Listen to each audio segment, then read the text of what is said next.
L.A. Confidential by James Ellroy. Read for you by Jerry Orbach.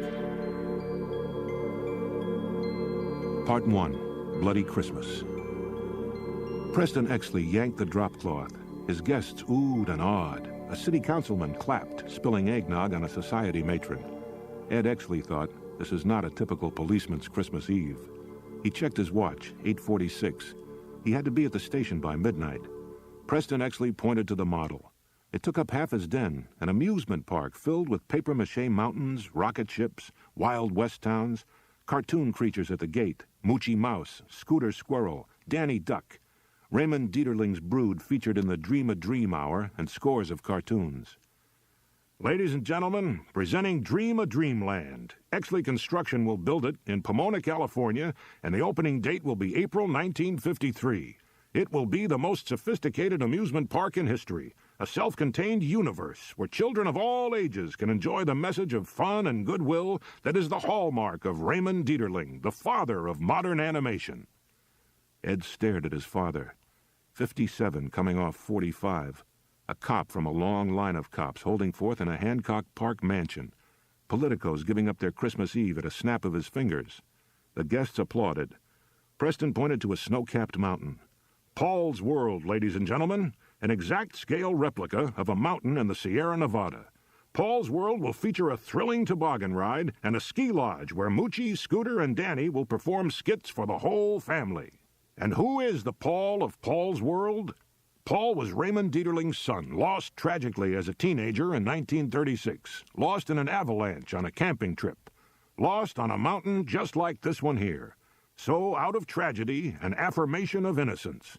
And, ladies and gentlemen, every nickel out of every dollar spent at Paul's World will go to the Children's Polio Foundation. Wild applause. Preston nodded at Timmy Valburn, the actor who played Moochie Mouse on the Dream a Dream Hour, always nibbling cheese with his big buck teeth.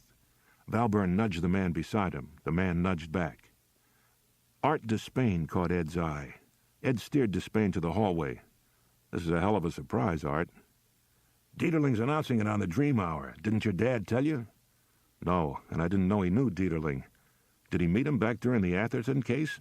Wasn't Wee Willie Wennerholm one of Dieterling's kid stars? Despain smiled. I was your dad's lowly adjutant then, and I don't think the two great men ever crossed paths. Preston just knows people. And by the way, did you spot the Mouse Man and his pal? Ed nodded. Who is he? He's Billy Dieterling, Ray's son. He's a cameraman on Badge of Honor, which lauds our beloved LAPD to millions of television viewers each week. Maybe Timmy spread some cheese on his what's-its before he blows him. Ed picked up a framed photo. His brother Thomas in uniform, taken the day before he died. The party was in full swing. The muster room SRO. Almost every man was drunk or working on it. Almost every man was talking up Helenowski and Brownell, the cop beaters in custody, the two still at large. Bud White stood by the window. Garbled rumors tweaked him. Brownie Brownell had his lip split up through his nose. One of the taco benders chewed off Helenowski's left ear. Dick Stenz grabbed a shotgun, went spick hunting. He credited that one. He'd seen Dick carrying an Ithaca pump out to the parking lot. The noise was getting brutal. Bud walked out to the lot, lounged against a prowler. A drizzle started up. A ruckus by the jail door. Dick Stenz shoving two men inside. A scream. From the muster room, Frank Doherty's tenor, a weeping Silver Bells. Bud moved away from the music. It made him think of his mother. He'd seen the killing, 16 years old, helpless to stop it. The old man came home. He must have believed his son's warning, you touch Mother again and I'll kill you. Asleep, cuffs on his wrists and ankles. Awake, he saw the fuck beat Mother dead with a tire iron. He screamed his throat raw. He stayed cuffed in the room with the body, a week, no water, delirious. He watched his mother rot. A truant officer found him. The L.A. sheriffs found the old man. The trial, a diminished capacity defense, a plea bargain down to manslaughter too. Life imprisonment, the old man paroled in 12 years. His son, Officer Wendell White, LAPD, decided to kill him. The old man was nowhere. He'd jumped parole. Prowling his L.A. haunts turned up nothing. Bud kept looking, kept waking to the sound of women screaming. He always investigated. It was always just wisps of noise. Once he kicked in a door and found a woman who'd burned her hand. Once he crashed in on a husband and wife making love. He made the bureau, partnered up with Dick Stenz. Dick showed him the ropes, heard out his story, told him to pick his shots to get even. Pops would stay nowhere, but thumping wife-beaters might drive the nightmares out of his system. His rep as the toughest man in the LAPD grew. He kept it up. He followed up. Intimidation calls if the fuckers got acquitted. Welcome home strong arms if they did time and got parole. He kept a list of court and parole dates and sent the fuckers postcards at the honor farm. He got hit with excessive force complaints and toughed them out. Dick Stenz made him a decent detective. Now he played nursemaid to his teacher, keeping him half sober on duty, holding him back when he got a hard-on to shoot for kicks. He'd learned to keep himself in check. Stenz was now all bad habits, scrounging at bars, letting stick-up men slide for snitch dope. Bud caught screams from the jail. The noise doubled, tripled. Bud saw a stampede, muster room to cell block, a flash, Stenz going crazy, booze, a jamboree, bash the cop bashers. He ran over, hit the door at a sprint. The catwalk packed tight, cell doors open, lines forming, Exley shouting for order, pressing into the swarm, getting nowhere. Bud found the prisoner list. Check marks after Sanchez, Carbajal, Garcia, Reyes, Rice, Velupic, all 6 cop beaters in custody. Stearns hit the number 4 cell, waving brass knucks. Willie Tristano pinned Exley to the wall. Crumbly grabbed his keys. Cops shoved cell to cell. Elmer Lentz, blood-spattered, grinning. Jack Vincennes by the watch commander's office. Lieutenant Freeling snoring at his desk. Bud stormed into it. The men saw who it was and cleared a path.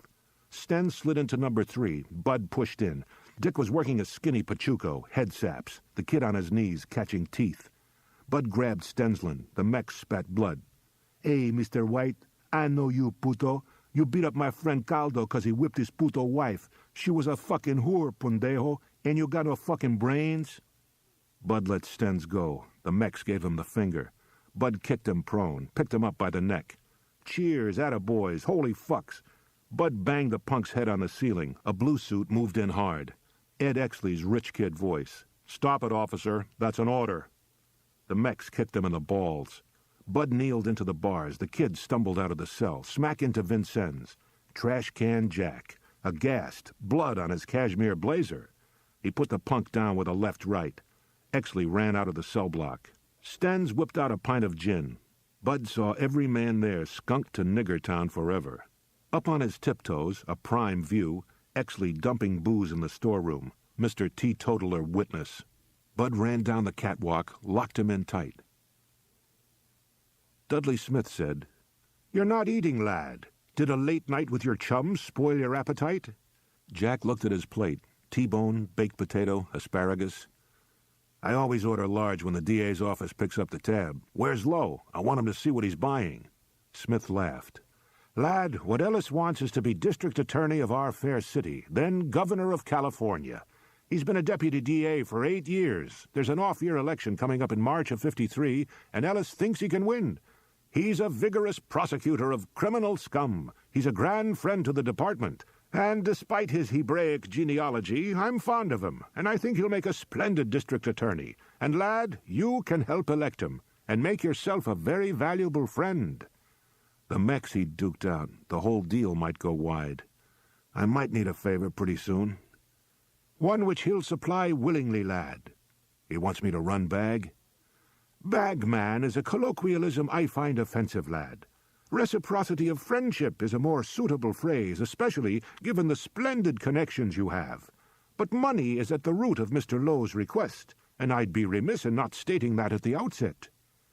Jack pushed his plate aside. "Lowe wants me to shake down the badge of honor guys, campaign contributions." "Yes, and to keep that damnable hush-hush scandal rag off his back. And since reciprocity is our watchword here, he has specific favors to grant in return." "Such as?" Smith lit a cigarette. "Max Peltz, the producer of the show, has had tax trouble for years, and Lowe will see to it that he never stands another audit. Brett Chase, whom you have so brilliantly taught to portray a policeman, is a degenerate pederast, and Lowe will never prosecute him. Lowe will contribute DA's bureau files to the show's story editor, and you will be rewarded thusly. Sergeant Bob Gallaudet, the DA's bureau whip, is going to law school, doing well, and will be joining the DA's office as a prosecutor once he passes the bar. You will then be given the chance to assume his old position. along with a lieutenancy." Dudley winked. Ellis Lowe slid into the booth. "Gentlemen, I'm sorry I'm so late." Jack said, "I'll do it." "Oh? Lieutenant Smith has explained the situation to you?" Dudley said, "Some lads don't require detailed explanations." Lowe fingered his Phi Beta Kappa chain. "Thank you, then, Sergeant. And if I can help you in any way, don't hesitate to call me."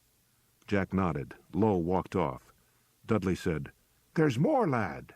Are you providing security at Welton Morrow's Christmas party this year?" "Yeah, it's tonight." "And you're still friendly with the Morrows?" "In a hired hand sort of way, sure. Why?" Dudley laughed. "Lad, Ellis Lowe wants a wife, preferably a Gentile with a social pedigree. He's seen Joan Morrow at various civic functions and fancies her. Will you play Cupid and ask fair Joan what she thinks of the idea?" "It's worth a try," Jack said. "Then it's out of our hands. And along those lines, was it bad at the station last night?" Now he gets to it. "It was very bad." "Do you think it'll blow over?" "I don't know. What about Brownell and Helenowski? How bad did they get it?" "Superficial contusions, lad. I'd say the payback went a bit further." Every Christmas, Jack ran it through. In late September 1947, old Chief Wharton had called him in. Welton Morrow's daughter, Karen, was running with a high school crowd experimenting with dope. They got the shit from a sax player named Les Weisskopf. Morrow was a filthy rich lawyer, a heavy contributor to LAPD fund drives. He wanted Weisskopf leaned on, with no publicity. He found Weisskopf in bed with a 15-year-old redhead. The girl skedaddled. Jack pistol-whipped Weisskopf, found a trunk full of goofballs and bennies. Welton Morrow offered him the security man gig. Jack accepted. Karen Morrow was hustled off to boarding school. The sergeancy came through. Jack kept the trunk and dipped into it for bennies to keep him juiced on all-night stakeouts. Linda, wife number 2, took off with one of his snitches. Jack hit the trunk for real, mixing goofballs, bennies, scotch. Then it was October 24, 1947. He was cramped in his car, staking the Malibu Rendezvous parking lot. Eyes on 2 H-pushers in a Packard sedan. Near midnight. He'd been drinking scotch. He blew a reefer on the way over. The bennies he'd been swallowing weren't catching up with the booze. A tip on a midnight buy. The H-men and a skinny Shine, 7 feet tall, a real geek. The boogie showed at 12:15, walked to the Packard, palmed a package. Jack tripped getting out of the car. The geek started running. The H-men got out with guns drawn. Jack stumbled up and drew his piece. The geek wheeled and fired. He saw 2 shapes close in, tagged them as a nigger's backup, squeezed off a clip. The shapes went down. The H-men shot at the spook and at him. The spook nosedived a .46 Studebaker. A shot ripped Jack's shoulder. A shot grazed his legs. He crawled under the car. A shitload of tires squealed. A shitload of people screamed. An ambulance showed up. A Bull Dyke sheriff's deputy loaded him on a gurney. Sirens, a hospital bed. A doctor and the Dyke whispering about the dope in his system. Blood test validated. Lots of drugged sleep. A newspaper on his lap. 3 dead in Malibu shootout. Heroic cop survives. The H-guys escaped clean. The deaths pinned on them. The spook was dead at the scene. The shapes were Mr. and Mrs. Harold J. Scoggins, tourists from Cedar Rapids, Iowa, the proud parents of Donald, 17, and Marcia, 16. The doctors kept looking at him funny. The Dyke turned out to be Dot Rothstein, Kike Teitelbaum's cousin, known associate of the legendary Dudley Smith. A routine autopsy would show that the pills taken out of Mr. and Mrs. Scoggins came from Sergeant Jack Vincennes' gun. He sweated out a week at the hospital. Thad Green and Chief Wharton visited. The narco guys came by. Dudley Smith offered his patronage. He wondered just how much he knew. Sid Hudgens, chief writer for Hush Hush magazine, stopped in with an offer. Jack to roust celebrated hopheads, Hush Hush to be in on the arrests, cash to discreetly change hands. He accepted, and wondered just how much Hudgens knew. He quit drinking, quit taking dope. Sid got him the technical advisor job with badge of honor. Money started rolling in. Spending it wasn't the kick he thought it would be. He decided to pay the kids back. His first check ran to $200. He included a letter, anonymous friend, a spiel on the Scoggins tragedy. He called the bank a week later. The check had been cashed. He'd been financing his free ride ever since. Unless Hudgens had October 24th, 47 on paper, he was safe. A backyard bash, a full acre covered by awnings, college kids parked cars. A buffet featured prime rib, smoked ham, turkey. Waiters carried hors d'oeuvres. A giant Christmas tree stood out in the open, getting drizzled on. Jack arrived on time and worked the crowd. A soft voice. "Mr. Vincennes, hello." Jack turned around. Karen Morrow in a green cocktail dress. The last time he'd seen her, she was a too tall, too gawky kid forced to say thank you to a cop who'd strong-armed a hop pusher. 4 years later, just the too tall stuck. The rest was a girl-to-woman changeover. "Karen, I almost didn't recognize you." Karen smiled.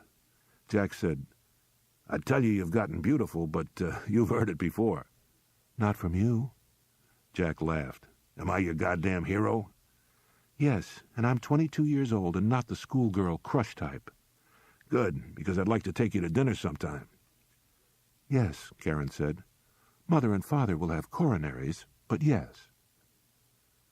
The papers were working the station brouhaha, dubbing it Bloody Christmas, and a rumor hit. The DA's office had contacted Parker. IAD was going to question the men partying on Christmas Eve. The county jury was drooling for a presentation. Preston Exley dialed a number. "Bill, hello, it's Preston Exley. It's about my son, Edmund. He was on duty at Central Station Christmas Eve, and I think he has valuable information for you." "Yes, tonight? Certainly he'll be there. Goodbye." Ed felt his heart slamming. Preston said, "Meet Chief Parker at the Pacific Dining Car tonight at 8. He'll arrange for a private room where you can talk. Opportunities like this don't come very often. I had the Atherton case. You had a little taste with Guadalcanal. Read the family scrapbook and remember those precedents." Ed drove to his apartment, read, remembered. The scrapbook held clippings arranged in chronological order. 1934, the Atherton case. Children, Mexican, Negro, Oriental, 3 male, 2 female, are found dismembered. The trunks of their bodies discovered in L.A. area storm drains. The arms and legs have been severed, the internal organs removed. Inspector Preston Exley heads the investigation. Tennis racket strings were found at all 5 crime scenes. The third victim had darning needle holes in his armpits. Exley concludes that the fiend is recreating children with stitching and a knife. He begins hauling in deviates, cranks, loony bin parolees. He wonders what the killer will do for a face, and learns a week later. Wee Willie Wennerholm, child star in Raymond Dieterling's stable, is kidnapped from a studio tutorial school. The following day, his body is found on the Glendale Railroad tracks, decapitated. Then a break. Administrators from the Glenhaven State Mental Hospital called the LAPD. Lauren Atherton, a child molester with a vampire fixation, was paroled to Los Angeles 2 months before and has not yet reported to his parole officer. Exley locates Atherton on Skid Row. Exley raids his hotel room, finds a set of keys, the keys to an abandoned storage garage. He goes there and finds hell. A prototype child packed in dry ice, male Negro arms, male Mexican legs, a male Chinese torso with spliced-in female genitalia, and Wee Willie Wennerholm's head. Wings cut from birds, stitched to the child's back. Accoutrement rests nearby. Horror movie reels. Gutted tennis rackets. Diagrams for creating hybrid children. Photographs of children in various stages of dismemberment. A closet darkroom filled with developing supplies. Atherton confesses to the killings. He is tried, convicted, hanged at San Quentin. Preston Exley keeps copies of the death photos. He shows them to his policeman sons, so that they will know the brutality of crimes that require absolute justice. Ed flipped pages, past his mother's obit, Thomas's death. Ed made the Examiner, an article on the sons of famous men fighting World War II. The Examiner ran the story that won him his DSC. Corporal Ed Exley, sole survivor of a platoon wiped out in hand-to-hand combat, takes down 3 trenches filled with Jap infantry, 29 dead total. Version 2. Ed Exley seizes the opportunity to make a scout run when a Jap bayonet charge is imminent, dawdles, comes back to find his platoon obliterated and a Jap patrol approaching. He hides under Sergeant Peters and PFC Woznicki. He waits for dusk, sobbing, covered by dead men. a tiny passage between bodies feeding his air. Then a run for Battalion HQ, halted when he sees another slaughter scene. A little Shinto shrine, tucked into a clearing covered with camouflage netting. Dead Japs on pallets, jaundiced green, emaciated. Every man ripped stomach to ribcage. Ornately carved swords, blood-caked, stacked neatly. Mass suicide. Soldiers too proud to risk capture or die from malaria.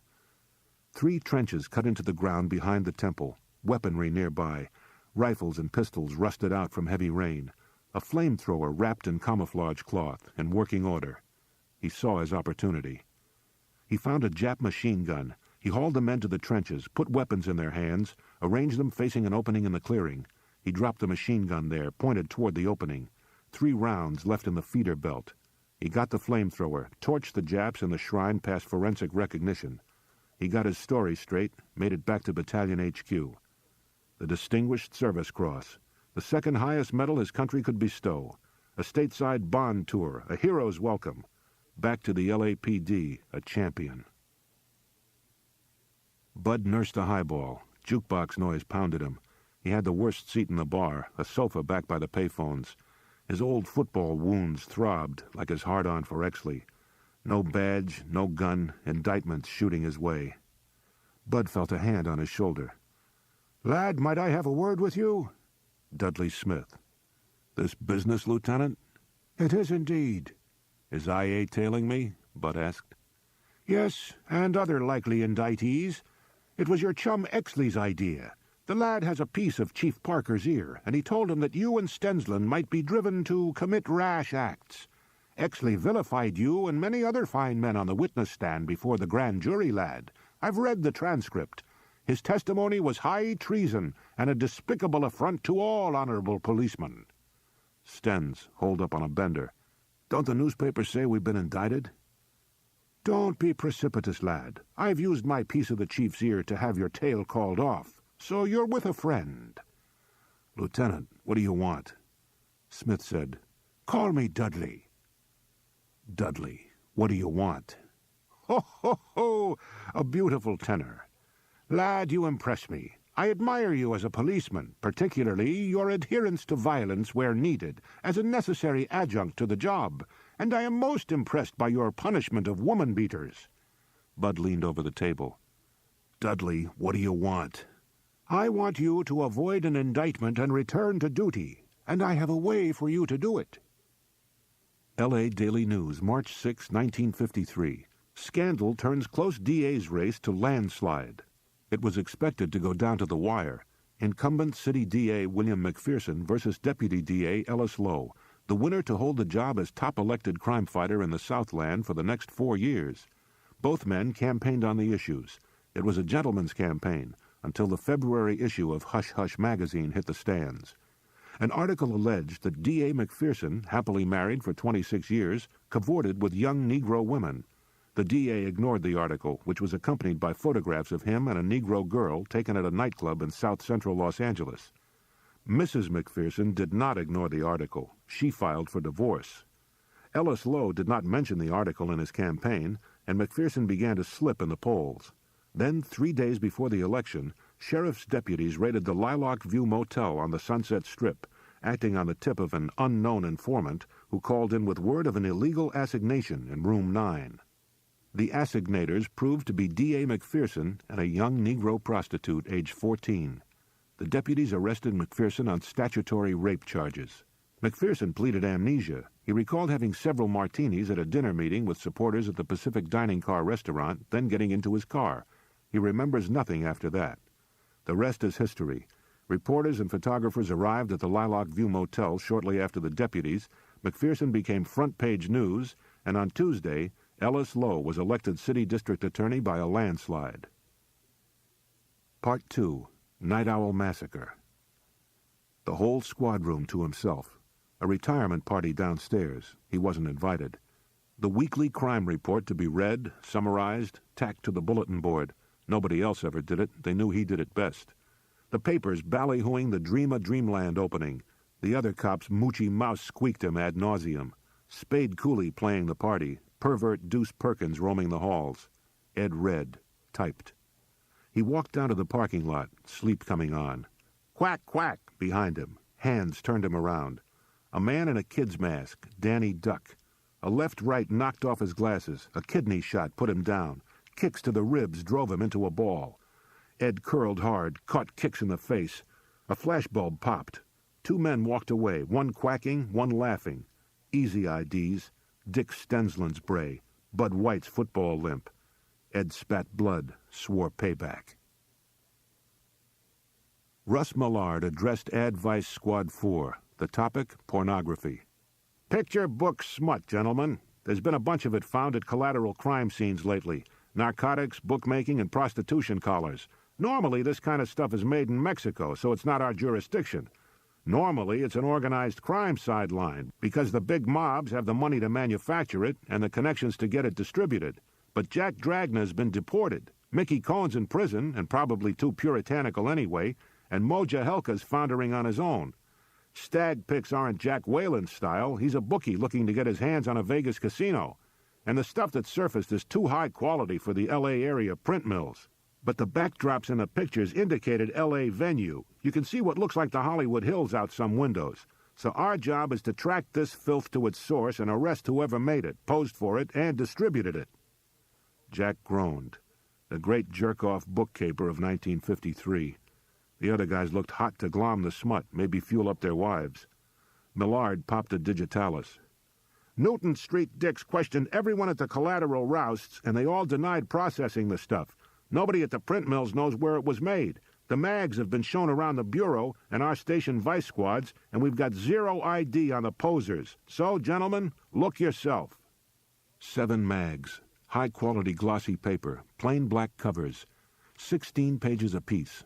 Photos in color, black and white. 2 books ripped in half. Explicit pictures. Men and women, men and men, girls and girls. The posers were good-looking, well-built young kids.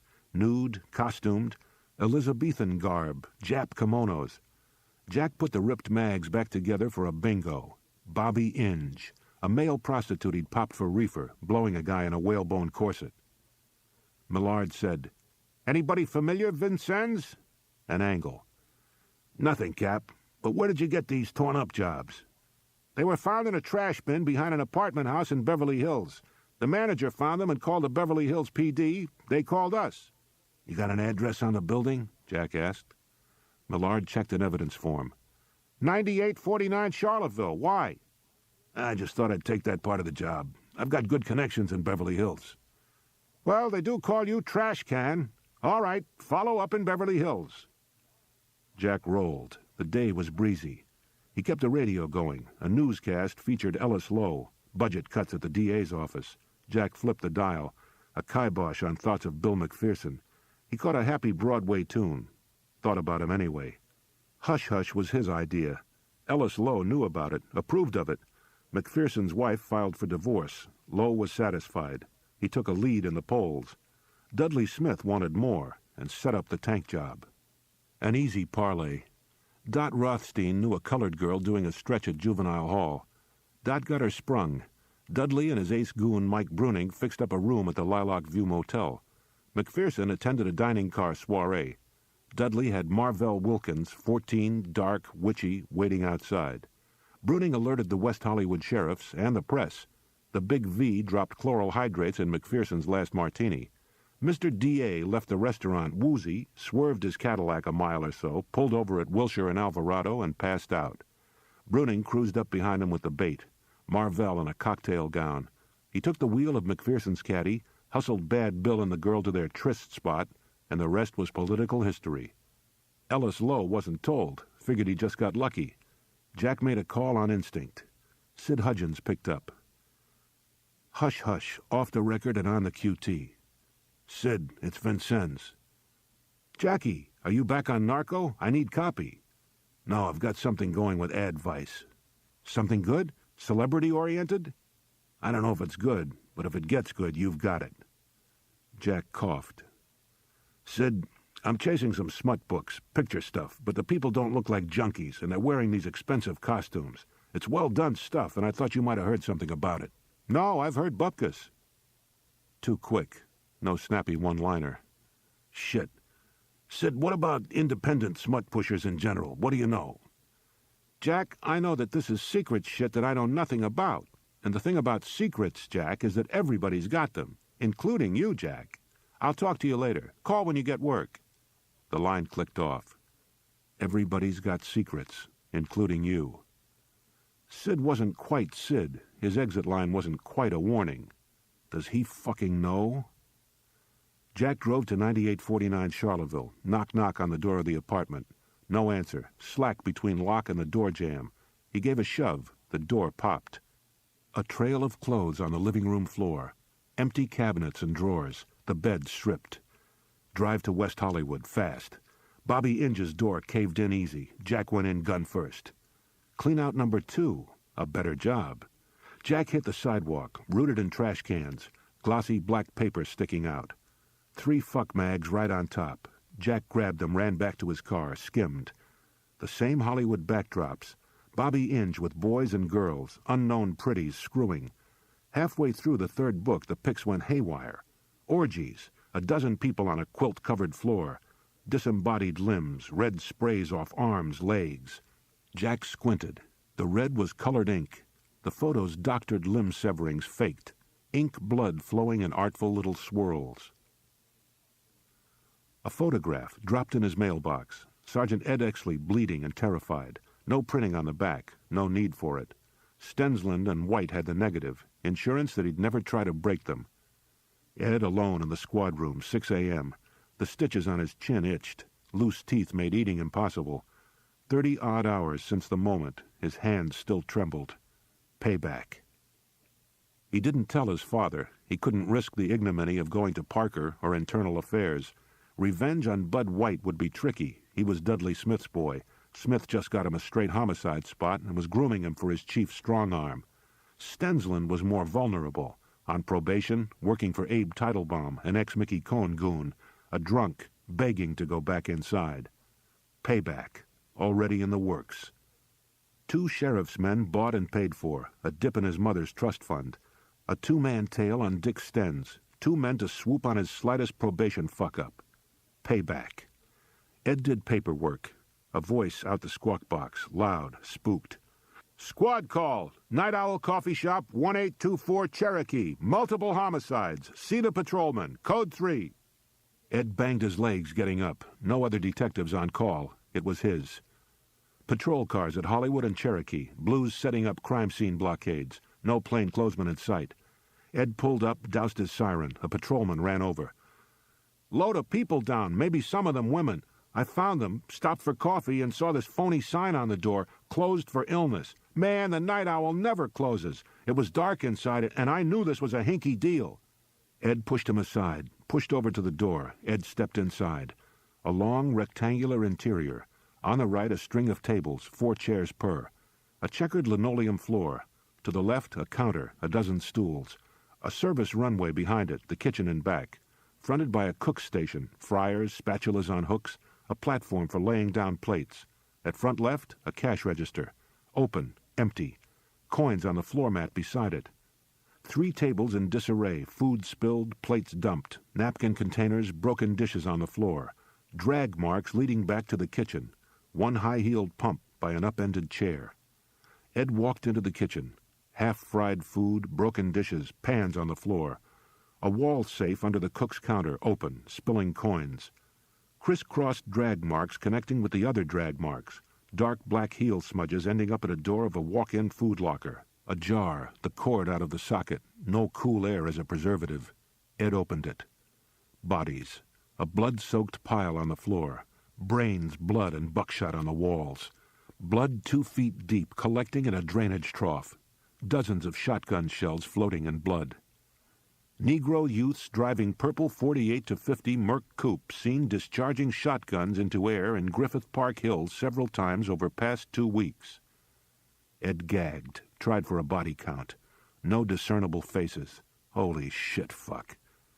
Strong hands grabbed him. Go home, lad. I've been given the command here. The first all-bureau call-in in history. Every downtown-based detective standing ready. The chief's briefing room jammed to the rafters. Thad Green, Dudley Smith by a floor mic. The men facing them, itchy to go. Bud looked for Ed Exley, a chance to scope out his wounds. No Exley. Smith grabbed the mic. "Lads, you all know why we're here. This is a heinous crime that requires a hard and swift resolution. The press and public will demand it, and since we already have solid leads, we will give it to them. There were 6 people dead in that locker, 3 men and 3 women. 3 of the dead are the late shift waitress, the cash register girl, and the cook. The 3 other victims, 2 men, 1 woman, were almost certainly customers. The cash register and safe were empty. The victims' pockets and handbags were picked clean, which means that robbery was obviously the motive. So far, we have nothing but rubber glove prints on the cash register and food locker door. No time of death on the victims, but the scant number of customers, and another lead we have, indicates 3 a.m. as the time of the killings. A total of 45 spent 12-gauge Remington shotgun shells were found in the locker. This indicates 3 men with 5-shot capacity pumps, all of them reloading twice. I do not have to tell you how gratuitous 40 of those rounds were, lads. We are dealing with stark, raving mad beasts here." Thad Green took over. "Over the past 2 weeks, a carload of Negro youths were seen discharging shotguns into the air up at Griffith Park. There were 3 of them, and the shotguns were pumps.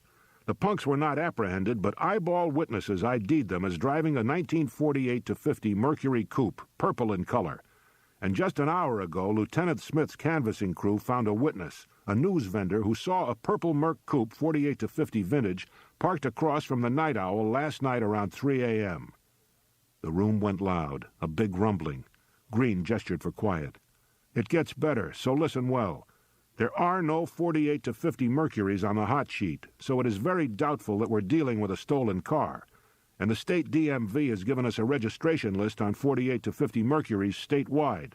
Purple was an original color on the 48-50 coupe models, and those models were favored by Negroes. Over 1,600 are registered to Negroes in the state of California, and in Southern California there are only a very few registered to Caucasians. There are 156 registered to Negroes in L.A. County, and there are almost 100 of you men here. We have a list compiled, home and work addresses. The Hollywood squad is cross-checking for rap sheets. I want 52-men teams to shake 3 names apiece. Any questions?" A man yelled. "Sir, who's running the interrogations?" Green said, "Sergeant Ed Exley, Hollywood squad." Catcalls, boos. Jack's list: George N.M.I. Yelburton, male Negro, 9781 South Beach. Leonard Timothy Bidwell, male Negro, 10062 South Duquesne. Dale William Pritchford, male Negro, 8211 South Normandy. Jack's temporary partner, Sergeant Cal Denton, Bunko Squad, a former guard at the Texas State Pen. Denton's car to Darktown, the radio humming, jazz on the Night Owl Massacre. Leonard Bidwell used to fight welterweight. Denton hauled to the South Duquesne address, a tar paper dive, a purple Mercury in the driveway. A Negro man opened up, wiry, restraining a mastiff. The dog growled. The man said, "This 'cause I ain't paid my alimony? That a goddamn police offense?" "Are you Leonard Timothy Bidwell?" "That's right." "And that's your car in the driveway?" "That's right." Denton prodded him, a gun poke to the ribs. "Boy, you know what happened last night. Bad juju, and I ain't woofing. You own a shotgun, boy?" "Man, I don't need no fucking shotgun. Man, what is this all about?" "Leonard, we're looking for 3 colored guys who like to pop off shotguns in a Merc like yours, a 48, a 49, a 50. I know you wouldn't hurt anybody. I saw you fight Gavilan, and I like your style. We're looking for some bad guys, guys with a car like yours. Now, you don't have to say anything. Just look at this list and point. Here, read it over." Bidwell shook his head. "It is bad, so I just tell you. A Sugar Ray Coates, he drives a 49 coupe, a beautiful ride. He got 2 buddies, Leroy and Tyrone. Sugar loves to party with a shotgun. I heard he gets his thrills shooting dogs. He tried to get in my club, but we turned him down, 'cause he is righteous trash."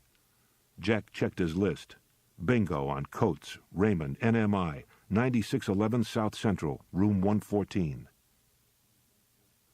The Tavere Hotel, an L-shaped walk-up above a washateria. Denton coasted into the lot. Jack saw stairs going up, just 1 floor of rooms, a wide-open doorway. Up and in, a short corridor, flimsy-looking doors. Jack drew his piece. Denton pulled 2 guns. They counted room numbers. 114 came up. Denton reared back. Jack reared back. They kicked the same instant. The door flew off its hinges for a pure, clean shot. A colored kid jumping out of bed. The kid put up his hands. Denton smiled, aimed. Jack blocked him. 2 reflex pulls tore the ceiling. Jack ran in. The kid tried to run.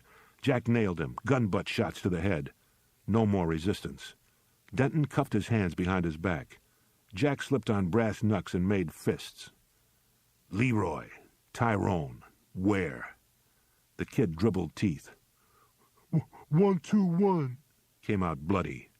Jack ran out, around the L, a skid to a stop in front of 121. A closed door. Background noise huge, no way to take a listen.